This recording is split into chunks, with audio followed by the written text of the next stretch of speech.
시편 26편 다윗의 시 1절에서 5절까지의 말씀입니다. 주님, 나를 변호해 주십시오. 나는 올바르게 살아왔습니다.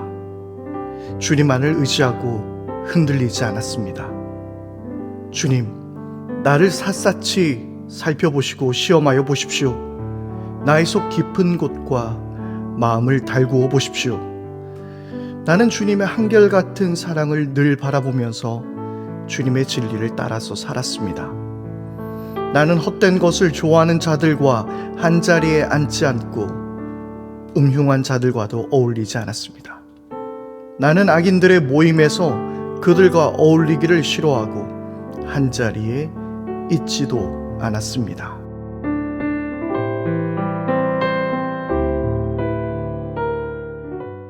할렐루야, 우리의 소망이 되신 우리 하나님 아버지의 이름을 찬양합니다. 안녕하세요, 제주경 목사입니다. 오늘 하루 하나님께서 여러분들의 모든 삶을 축복하시고 인도해 주시고 또 복 주시기를 간절히 바랍니다.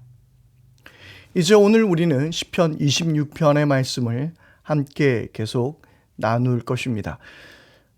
다윗의 시로 구성되어 있는 이 말씀을 바라보면서 정말 다윗이 하나님 앞에 어떻게 서기를 원했는지, 하나님 앞에 그는 어떤 평가를 받기 원했는지 한번 생각해 보게 됩니다.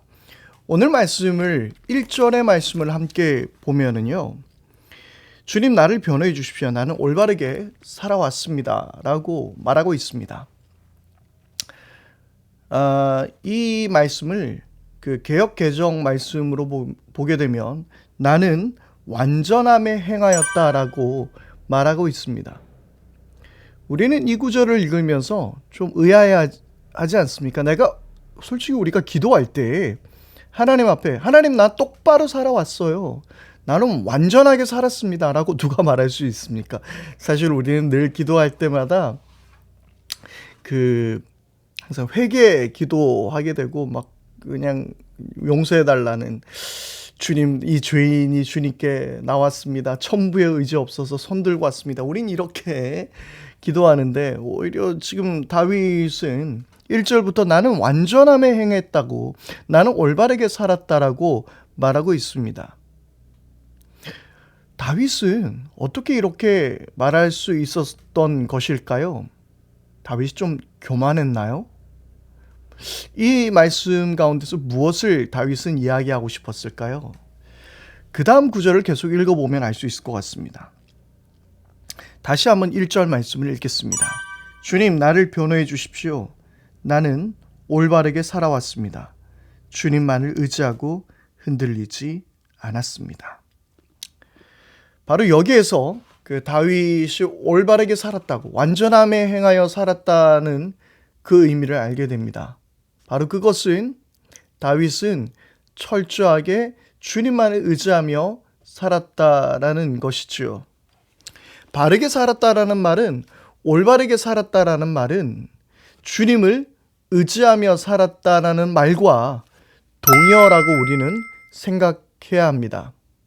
주님을 의지하지 않고 다른 것들을 의지했다면 그것은 올바르게 살아왔던 삶이 아니죠. 도덕적으로 아무 문제 없는 사람들이 많이 있습니다. 정말 선한 일들 많이 하고 가난한 사람들 많이 도와주고, 그리고 어떤 정의를 위해서 싸우는 그런 많은 사람들도 있죠. 그러나 그들이 우리는 바르게 살았다라고 말할 수 있을까요? 사회적으로는 그렇게 말할 수 있을지 모르겠지만, 그러나 주님 앞에서만큼은 나는 올바르게 살았습니다라고 말할 수 없는 거예요. 주님만을 의지하지 않았다면, 그의 삶의 어떤 배경, 그리고 그가 어떤 일을 했던 것과는 별개라는 것이죠.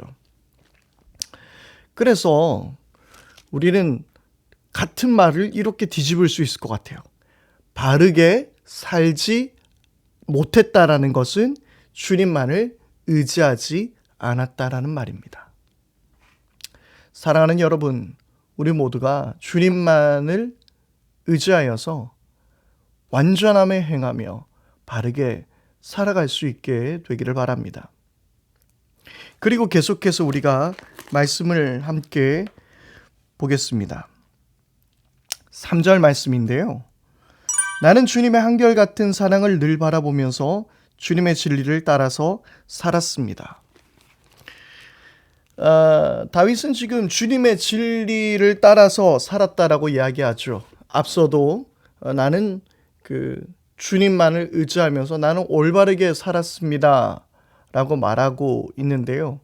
주님을 의지하면서 살아가는 뿐만 아니라 진리의 말씀대로 쫓아서 살아가는 것, 바르게 살아가는 것, 말씀에 순종하며 살아가는 것.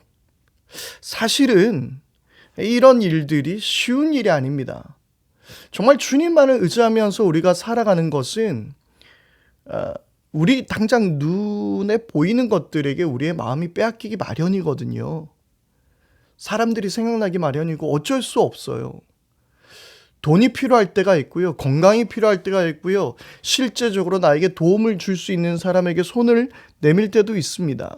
그러면 어떻게 주님만을 의지하고 바르게 살고 주님의 말씀을 신뢰하고 순종하며 살아갈 수 있을까요? 바로 그것은 방금 우리가 읽었던 그 3절의 말씀 그 앞부분에 그 답이 있습니다. 바로 나는 주님의 한결같은 사랑을 늘 바라봤다라는 고백이죠. 온전한 순종은 그리고 우리가 올바르게 살아가는 것은 주님의 진리를 따라 살아가는 것에 가장 기본적인 것은 바로 주님의 한결같은 사랑을 바라보며 사는 것입니다. 주님의 사랑을 내가 제대로 받지 못했다면 내가 어떻게 말씀 따라 살고 주님만을 의지하며 살 수 있겠습니까? 이 세상에 왜 수많은 사람들이 열심히 노력도 하고 그리고 선한 일도 하지만 왜 주님을 의지하지 않을까요? 답은 하나예요. 예수님의 사랑을 모르기 때문에 그렇습니다. 예수님의 사랑이 우리를 자유하게 합니다. 예수님의 사랑이 우리에게 능력을 주시는 줄 믿습니다. 그래서 그분의 말씀을 따라서 살아가게 하는 거죠. 많은 사람들은 구약의 하나님을 바라보면서 구약의 하나님이 율법에 갇혀 계신 하나님으로 우리는 잘못 이해할 수 있습니다.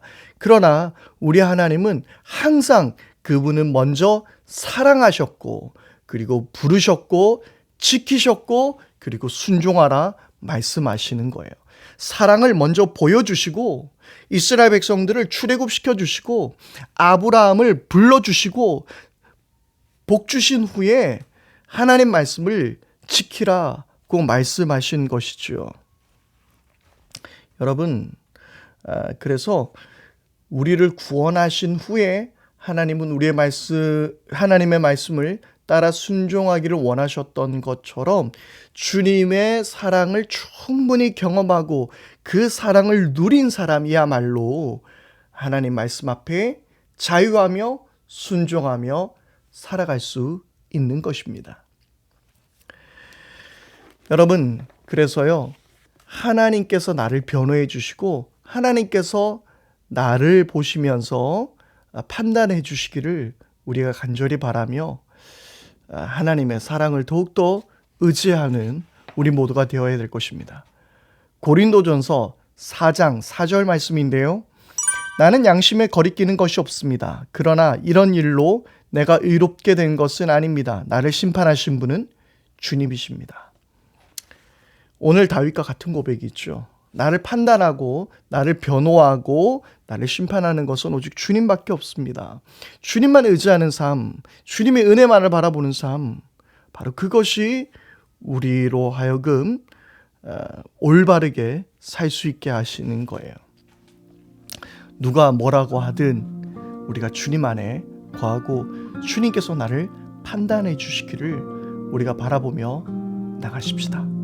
다윗도 수많은 그런 경험들이 있었던 것 같아요. 바로 말씀들을 통해서 우리는 잘 알 수 있습니다.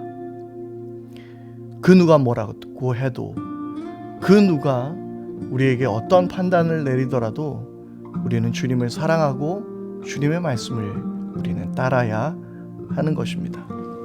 함께 기도하겠습니다.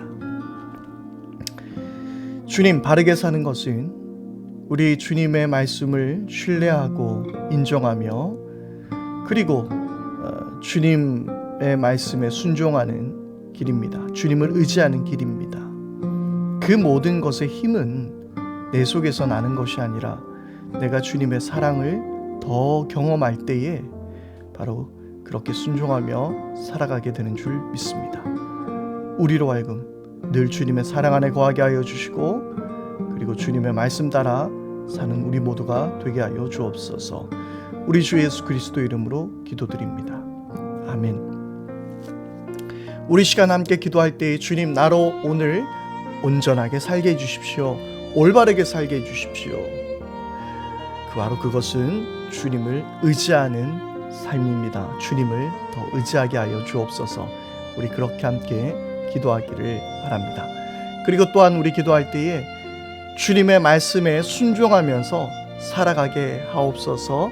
그런데 내가 주님의 말씀에 순종하기 위해서 즐겁게 하나님을 의지하고 순종하기 위해서는 반드시 주님의 사랑이 나에게 더욱더 깨닫게 되어야 하는 것입니다. 주님, 나로 하여금 주님의 사랑을 더 많이 알고 누리고 그 사랑 안에서 자유하게 해주십시오.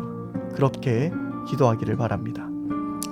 그리고 주님, 내가 오직 주님의 주권을 인정하고 주님을 신뢰하며 그리고 늘 주님만 바라보는 그러한 삶이 되게 해주시고 주님의 다스림을 인정하는 그런 삶이 되게 해주십시오.